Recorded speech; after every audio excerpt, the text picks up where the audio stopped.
friends, welcome to my YouTube channel Retail Management Skill Classes by AGAM। अगर आपको मेरी ये वीडियो पसंद आए तो प्लीज़ इसे शेयर करें और मेरे चैनल को सब्सक्राइब करें। आज हम जिस नोट्स के बारे में पढ़ने जा रहे हैं वो qualification pack retail sales associate का एक बहुत ही महत्वपूर्ण नोट्स है to demonstrate product to the customer, जिसका कोड है RAS/N0-125। सो किसी भी सेल्स एसोसिएट के लिए प्रोडक्ट को कस्टमर के सामने डेमोस्ट्रेट करके बताना बहुत ही ज़रूरी होता है ताकि कस्टमर जो है उससे प्रोडक्ट के बारे में सुनकर इम्प्रेस हो और वो हमारे स्टोर से प्रोडक्ट ले। तो स्टार्ट करते हैं आज के नोट से, to demonstrate product to the customer. So इसके अंदर जो भी परफॉर्मेंस क्राइटेरिया हैं उसको हम वन बाय वन पहले रीड आउट करेंगे, फिर उसके बाद में इसे डिटेल से समझेंगे। सो सबसे पहला परफॉर्मेंस क्राइटेरिया है prepare the demonstration area and check that it can be use safely. PC2 है check whether the required equipment and products for the demonstration are in place. PC3 demonstrate product clearly and accurately to the customers. PC4 present the demonstration in a logical sequence of steps and stages. PC5 cover all the features and benefit he or she thinks are needed to gain the customer's interest. PC6 promptly clear away the equipments and product at the end of the demonstration and connect with the customer. सो ये total 6 performance criteria हैं जिसे एक retail sales associate को perform करना होता है इस notes के अंदर। सो स्टार्ट करते हैं वन बाय वन इनकी डिस्कशन के साथ। बिफोर स्टार्टिंग हमें ये पता होना चाहिए कि प्रोडक्ट डेमोस्ट्रेशन का क्या मतलब है और क्या इसके फ़ायदे हैं। तो स्टार्ट करते हैं। A product demonstration is a promotion where a product is demonstrated to potential customers. जैसे कि हमें पहले भी बताया पोटेंशियल कस्टमर कौन होता है, anybody who enters the store. जो भी पर्सन स्टोर में एंटर करता है, चाहे वो सामान परचेज़ करता है या नहीं करता है प्रोडक्ट को परचेज़, उसे हम पोटेंशियल कस्टमर बोलते हैं। सो प्रोडक्ट डेमोस्ट्रेशन क्या है, एक प्रमोशनल टूल है जिसमें हम प्रोडक्ट को डेमोस्ट्रेट करते हैं, बताते हैं किसी पोटेंशियल कस्टमर को, सो दैट कि वो प्रोडक्ट को परचेज़ करे। The goal of such demonstration is to introduce the customer to the product in hope of getting them to purchase that item. So इस होप के साथ प्रोडक्ट डेमोस्ट्रेशन की जाती है ताकि कस्टमर जो है उस प्रोडक्ट के बारे में जाने और ये होप किया जाता है कि शायद वो कस्टमर इसको परचेज़ कर देगा। सो जनरली ये जो डेमोज़ हैं, प्रोडक्ट डेमोस्ट्रेशन को हम प्रोडक्ट डेमो भी बोलते हैं शॉर्ट में। सो ये जो जनरली डेमोज़ हैं, ये कोई नया लॉन्च प्रोडक्ट हुआ हो या नए प्रोडक्ट्स के साथ कोई एग्जिस्टिंग प्रोडक्ट के साथ जो है कोई ऑफ़र्स या डिस्काउंट चल रहे हों, तब हम इन प्रोडक्ट्स की डेमोस्ट्रेशन करते हैं। Now importance of product demonstration, क्या महत्व है इसका। It help in realise the sale faster by making the customer experience the product. Product demonstration से ये महसूस किया जा सकता है कि प्रोडक्ट की जो सेल है वो इंक्रीज़ होगी। सेकेंड ये बोलता है the customer can experience and have a look and feel to the product and if it suits the wants of the customer. अगर ये कस्टमर की चाहत और इच्छा के अनुरूप है तो कहीं ना कहीं कस्टमर जो है इसको परचेज़ कर लेगा। तीसरा, कस्टमर को अगर किसी प्रोडक्ट के यूज़ करने में कोई प्रॉब्लम हो तो डेमोस्ट्रेशन से वो इजीली इसको सॉर्ट आउट कर सकता है ना, पता कर सकता है कि इस प्रॉब्लम का छुटकारा किस प्रकार से होगा, क्योंकि डेमोस्ट्रेशन में जनरली लाइव डेमोस्ट्रेशन प्रोडक्ट कैसे यूज़ किया जाना है, उसके फीचर्स और बेनिफिट्स के बारे में बताया जाता है। लास्ट में it helps the company in promoting the brand and helps the customer in brand recall. So कहीं ना कहीं प्रोडक्ट डेमोस्ट्रेशन जो है किसी भी प्रोडक्ट की ब्रांड को प्रमोट करने के लिए यूज़ किया जाता है, या कस्टमर जो है किसी ब्रांड का कभी यूज़ करता था अब नहीं करता है तो उसको रिकॉल आ जाता है कि इस तरह का एक ब्रांड था जो बहुत अच्छा जो है उसके लिए साबित हुआ था। तो इस तरह से ये प्रोडक्ट की डेमोस्ट्रेशन की इम्पॉर्टेंस है। Now types of product demonstration, कितनी तरह का प्रोडक्ट डेमोस्ट्रेशन होता है। तो सबसे पहले है इन स्टोर डेमोस्ट्रेशन। इन स्टोर डेमोस्ट्रेशन क्या होता है? इन स्टोर नाम से पता चल रहा है कि स्टोर के अंदर कोई जगह नॉमिनेट कर दी जाती है जहाँ पे प्रोडक्ट को डेमोस्ट्रेट करने के लिए सारे इक्विपमेंट्स रखे जाते हैं और वहाँ पे प्रोडक्ट की डेमोस्ट्रेशन दिखाई जाती है। Second is trade shows. Trade shows नाम से इंडिकेट कर रहा है कि एक बहुत ही बड़ा शोज़, व्यापारिक मेला लगता है जिसमें प्रोडक्ट्स को एक ही छत के नीचे डिफरेंट प्रोडक्ट्स को, कोई न्यूली लॉन्च है या एग्जिस्टिंग प्रोडक्ट है तो उसके बारे में जानकारी आने वाली ऑडियंस को दी जाती है। जैसे कि आप चित्र में भी देख रहे हैं किस तरह से प्रोडक्ट डेमोस्ट्रेशन एक ट्रेड शो में किया जाता है। Third is fair demonstration. Fair, जब भी कोई मेले या त्यौहार होते हैं, सेलिब्रेट किए जाते हैं बड़े लेवल पे, तो वहाँ पे क्या है, फेयर में, मेले के अंदर जो है प्रोडक्ट्स के एक बड़े से डोम के अंदर क्या है, प्रोडक्ट की डेमोस्ट्रेशंस के लिए रख दिया जाता है। Next is in home demonstration. In home demonstration में क्या मतलब है कि घर के अंदर जब डोर टू डोर सेल करने वाले जो हैं प्रोडक्ट की डेमोस्ट्रेशन आपके पास लेकर आते हैं और प्रोडक्ट की डेमोस्ट्रेशन देते हैं, उसे हम इन होम डेमोस्ट्रेशन कहते हैं। Then road shows demonstration. Road shows demonstration क्या होती हैं? ऐसी डेमोस्ट्रेशन जिसमें आप रोड पर जाकर प्रोडक्ट की डेमोस्ट्रेट करते हैं। आपने जनरली गाड़ियों की डेमोस्ट्रेशन देखी होगी जिसमें हम पर्टिकुलर गाड़ी को हम लेकर जाते हैं और चौराहे पर या जहाँ पे भीड़ इकट्ठी होती है शाम के समय या दिन के समय, तो वहाँ पे हम जो है रोड शोज़ करते हैं to demonstrate the product in easy base. And the last one is advertisement. Advertisement बहुत ही आज की डेट में बहुत ही अच्छा मीडियम बन गया है किसी भी प्रोडक्ट के बारे में जानकारी देने के लिए। इसके लिए हम या तो न्यूज़पेपर या पैम्फलेट या ब्रोशर्स के थ्रू जो है प्रोडक्ट की जानकारी देते हैं। इसे हम एडवर्टाइजमेंट प्रोडक्ट डेमोस्ट्रेशन बोलते हैं। सो इस तरह से टोटल हमारे पास 6 टाइप्स की प्रोडक्ट डेमोस्ट्रेशन है। नाउ हमारे पास PC1, prepare the demonstration area and check that it can be used safely। सो जब भी आप प्रोडक्ट की डेमोस्ट्रेशन करने जा रहे हैं तो कन्फाइंड एक एरिया जो है वो नॉमिनेट कर दिया जाता है कि यहाँ पे प्रोडक्ट डेमोस्ट्रेशन का आपका टेबल लगना है या साइट बननी है। तो उस साइट पे भली भांति से चेक कर ले कि कहीं यहाँ पे पेडेस्ट्रियन ट्रैफिक या आइल्स में आने वालों की ट्रैफिक बहुत ज़्यादा ना हो जिससे आपकी प्रोडक्ट डेमोस्ट्रेशन जो है हैम्पर हो। सेकेंड इज़ जब भी आप उस साइट को चूज़ करते हैं, फाइनलाइज करवाई जाती है एग्जीबिटर के द्वारा, तो ये चेक कर ले कि क्या वो सफिशेंट है, आपके प्रोडक्ट के अकॉर्डिंग सफिशेंट प्लेस है वहाँ पे डेमोस्ट्रेट करने के लिए, या इससे आपको बड़ी साइट चाहिए, ये छोटी साइट में भी हो जाएगा। ये चीज़ का सुनिश्चित कर ले जब भी आप प्रोडक्ट की डेमोस्ट्रेशन साइट को फाइनलाइज करते हैं। तो अगर इन स्टोर की बात करें तो इन स्टोर डेमोस्ट्रेशन में क्या होता है, एक पर्टिकुलर स्पेस जो है वो एलोकेट कर दिया जाता है जो टाइम टू टाइम डेमोस्ट्रेशन होती हैं। तो इस चीज़ के बारे में भी ध्यान से देखते हैं कि क्या आपका पूरा प्रोडक्ट वहाँ पे डिस्प्ले हो सकता है और आपकी प्रोडक्ट की डेमोस्ट्रेशन सही तरीके से हो सकती है। कोई एक्टिविटी, ऐसी एक्टिविटी जो बाहरी एक्टिविटी तो इंटरफेयर नहीं करेगी, ये चीज़ का ध्यान रख लेना है ताकि आपकी जो प्रोडक्ट डेमोस्ट्रेशन है वो सेफली मैनर में कंप्लीट हो सके विदाउट एनी हिंड्रेंस और इंटरफेरेंस।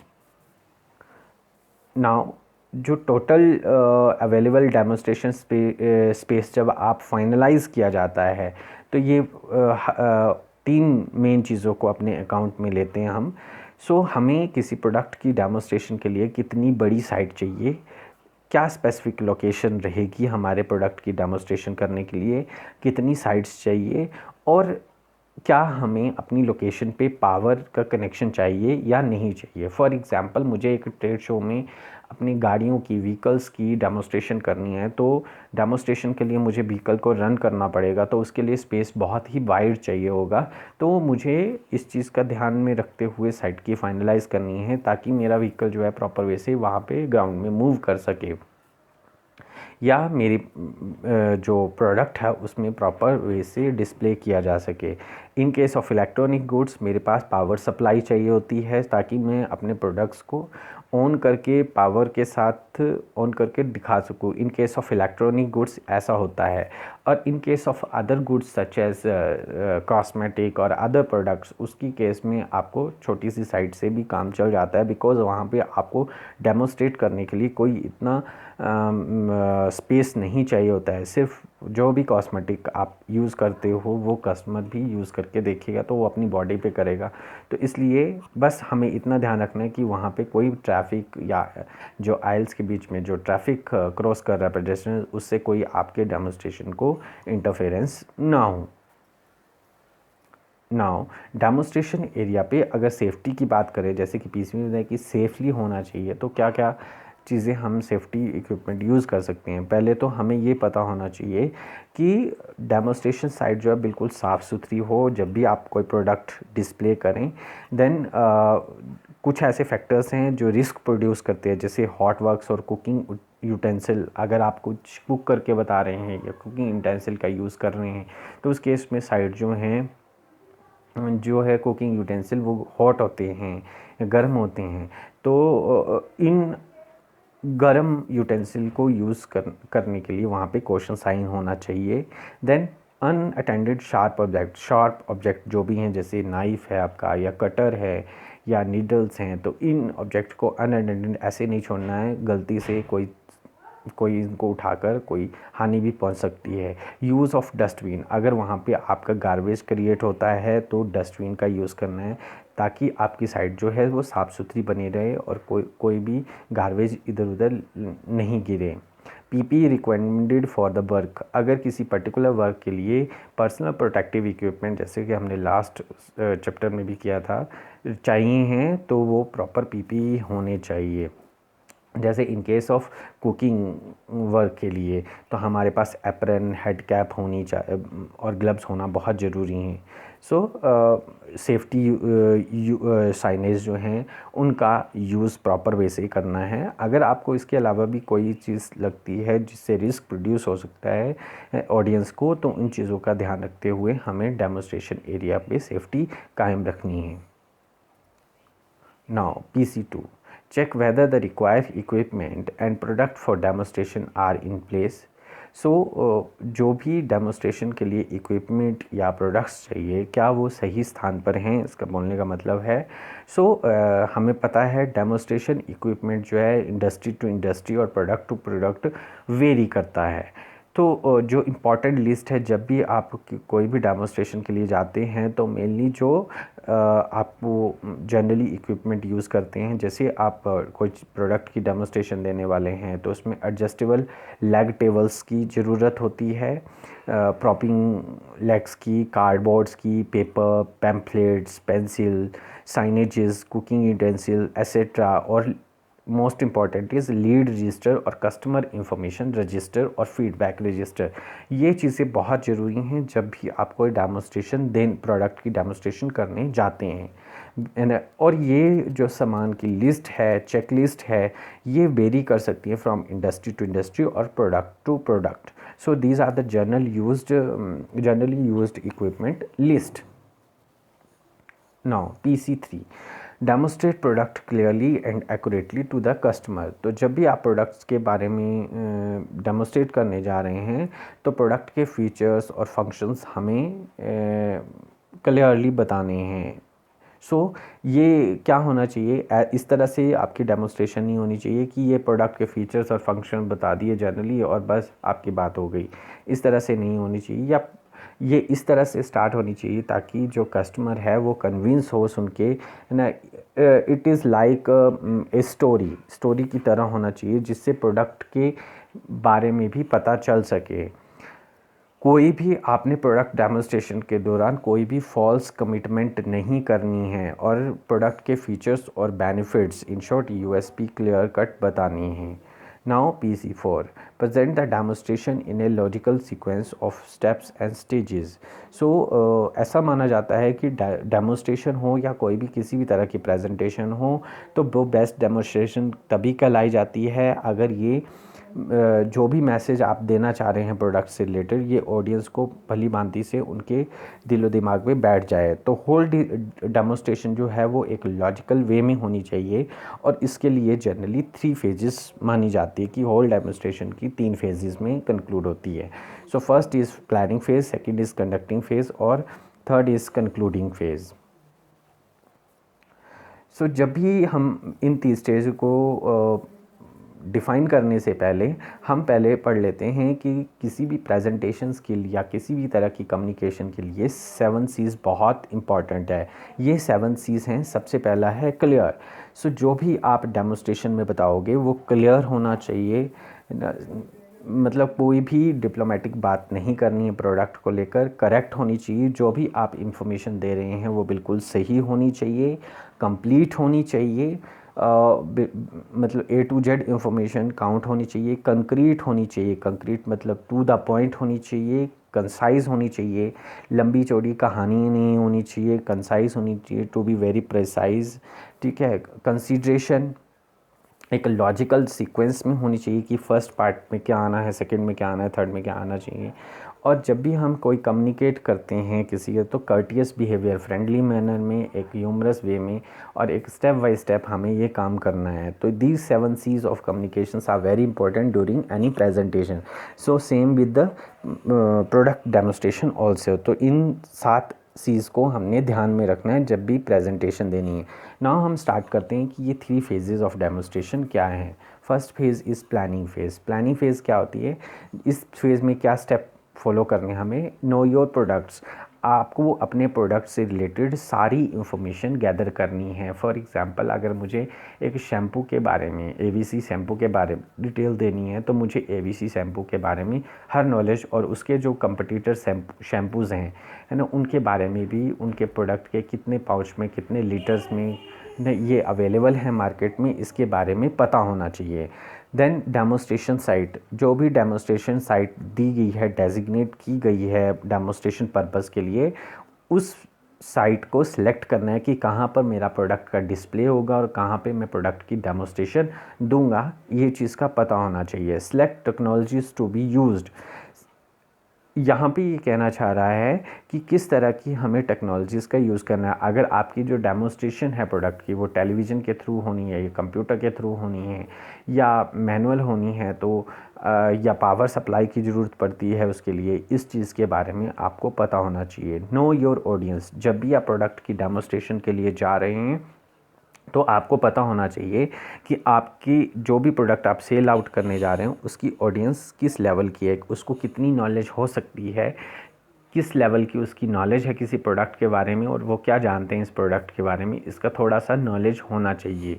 Now finalize package. जब भी आप ये सारे स्टेप कर लेते हो, know your product, select demonstration site, select technologies to be used, know your audience, then हमें अपनी स्क्रिप्ट तैयार करनी है प्रोडक्ट की, और हमें फाइनलाइज़ करना है कि कितना प्रोडक्ट जो है वो हमें सेल करने के लिए रखना है, कितना प्रोडक्ट जो है हमने यूटिलाइज़ करना है, डेमोस्ट्रेशन के लिए यूज़ करना है, ऑडियंस को डेमोस्ट्रेट करने के लिए करना है। इन चीज़ों का हमें प्लानिंग फ़ेज़ में सारा ध्यान रखना है। प्लानिंग फ़ेज़ में यही नहीं, हमारे पास चेकलिस्ट भी बनी हुई होनी चाहिए कि हमें कौन कौन सी इक्विपमेंट की ज़रूरत पड़ेगी, और हमें कौन कौन से इक्विपमेंट जो है अपने साथ लेकर जाने हैं, और कौन कौन से इक्विपमेंट जो है कंज्यूमेबल कौन से हैं, इसमें जो रिटेन करके रखने हैं वो कौन से हैं नहीं, इन सभी चीज़ों की चेकलिस्ट बनानी है। और ये चेकलिस्ट के अकॉर्डिंग भी हमें जो है वो सामान जो है वो लेकर जाना है। तो ये प्लानिंग फ़ेज़ का पार्ट है। Now conducting phase. Conducting phase में जो कंडक्टिंग फ़ेज़ में चीज़ें आएंगी वो हैं logical sequence of presentation. Logical sequence of presentation, जैसे मैंने बताया कि 7 C's ऑफ कम्युनिकेशन पे हमें वर्क करना है। किसी भी प्रोडक्ट की इंफॉर्मेशन हमें गैदर करके हमने एक लॉजिकल सीक्वेंस में उसको एज ए प्रोडक्ट स्क्रिप्ट लिख लेना है ना। बिकॉज ऐसा माना जाता है कि जितनी बढ़िया प्रोडक्ट स्क्रिप्ट होगी, आपसे कोई भी उसका पॉइंट छूटेगा नहीं, और आप वो कंप्लीट कर लोगे, उस प्रोडक्ट की इंफॉर्मेशन कस्टमर्स को पूरी दे दोगे। ह्यूमर कैन बी ऐड, अगर आपको ज़रूरत पड़े तो आप ह्यूमर भी उसमें ऐड कर सकते हो। और लाइव डेमोज़ और प्रॉप्स का यूज़ करते हुए कस्टमर का उस प्रोडक्ट डेमोस्ट्रेशन में इंटरेस्ट क्रिएट करना है। अगर ज़रूरत पड़ती है तो किसी प्रोडक्ट से रिलेटेड कोई कोट या पंच लाइन है तो उसका भी यूज़ आप कर सकते हो। Now concluding phase. सो जब आपकी प्रेजेंटेशन कंप्लीट हो जाती है तो आपने जो भी डेमो को रैप अप करने के लिए आपने कंपनी की अपनी कॉन्टैक्ट इंफॉर्मेशन जो है वो ऑडियंस को देनी है। इसके अलावा कोई भी क्वेरी है तो उसके लिए कॉन्टैक्ट नंबर डिस्ट्रीब्यूट करना है। कोई भी आईईसी मटेरियल्स का मतलब है कि कोई भी जो सोशल मीडिया है या कोई भी पैम्फलेट ब्रोशर एडवर्टाइजिंग मटेरियल है वो आईईसी मटेरियल जो सपोर्ट कर रहा है आपको ना उसको डिस्ट्रीब्यूट करना है। देन उसके बाद एप्लीकेशन फिलिंग, जो भी पोटेंशियल कस्टमर है उनकी कॉन्टैक्ट इंफॉर्मेशन एक एप्लीकेशन में फिल करवा लेनी है। देन इतना होने के बाद आपने सारे इक्विपमेंट्स को एज़ पर चेकलिस्ट जो है वो पैक करना है और जो भी आपने डाटा एप्लीकेशन फॉर्म के थ्रू या कोई रजिस्टर के थ्रू कस्टमर्स का लिया है उसको जो है रजिस्टर करना है और फाइनल रजिस्टर में रजिस्टर करना है और सॉफ्टवेयर को अगर कोई डिज़ाइन किया हुआ है तो उसमें उसको फीड करना है। Now PC5 cover all the features and benefit he or she thinks are needed to gain the customer interest. So हमें वो सारे प्रोडक्ट के फीचर्स और बेनिफिट्स जो हैं वो कवर करनी हैं जो कि एक कस्टमर के लिए ज़रूरी हैं और कस्टमर का इंटरेस्ट क्रिएट कर सकते हैं।